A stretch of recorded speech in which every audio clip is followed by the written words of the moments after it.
Shalom, peuple de Dieu, enfants de Dieu, soyez bénis dans le nom puissant et précieux de Jésus-Christ de Nazareth. Alors, nous sommes samedi 31 décembre 2022. Nous entrons dans la nouvelle année qui est celle de 2023.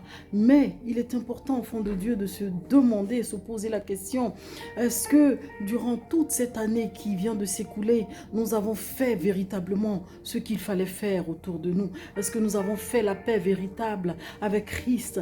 Est-ce que nous avons fait la paix autour de nous? Est-ce que nous avons donné de l'amour véritable autour de nous? Est-ce que nous avons fait des choses qui ont frustré, qui ont blessé?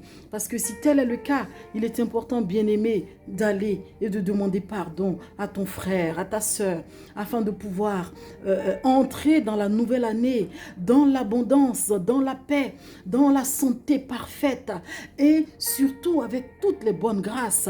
Oui, c'est important, mais si tu ne le fais pas et que tu entres dans la nouvelle année toujours chargé de toute cette négativité, les choses n'iront pas de plus belle pour toi. Et cette année doit être une année de défi. Oui, une année où tu dois te dire qu'il est important pour toi d'acquérir des connaissances. Une année de connaissances. Pourquoi? Parce que faute de connaissances, le peuple de Dieu périt. Alors, si tu veux avoir la connaissance divine, c'est très simple. Achète-toi une Bible, lis-la au quotidien, médite la parole de l'Éternel afin que Dieu puisse se révéler véritablement à toi. Mais si tu n'as pas de Bible, rentre en librairie. Achète-toi une Bible afin de pouvoir la méditer jour et nuit, car il est dit que ce livre de lumière ne se loigne point de toi.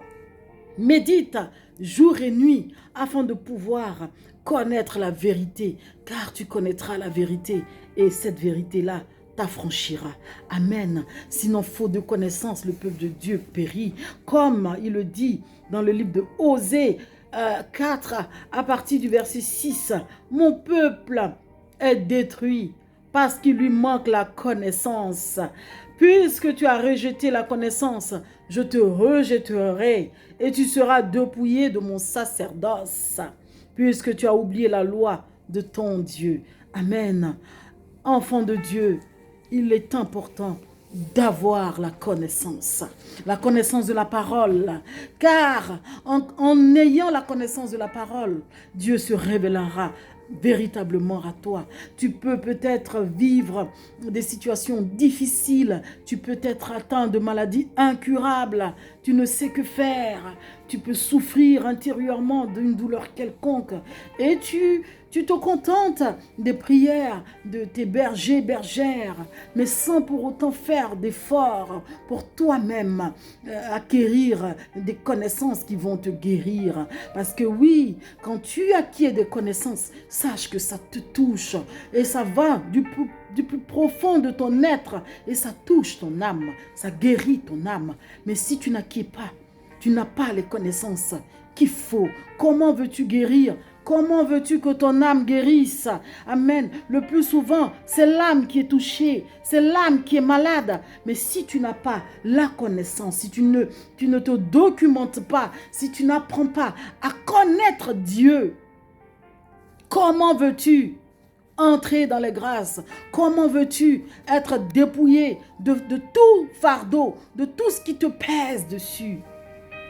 Il est important que tu te dises que tu dois avoir la connaissance, tu dois acquérir ces connaissances-là. Amen, amen. 2023 est là.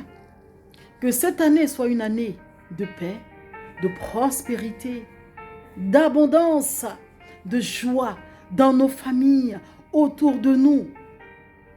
Amen.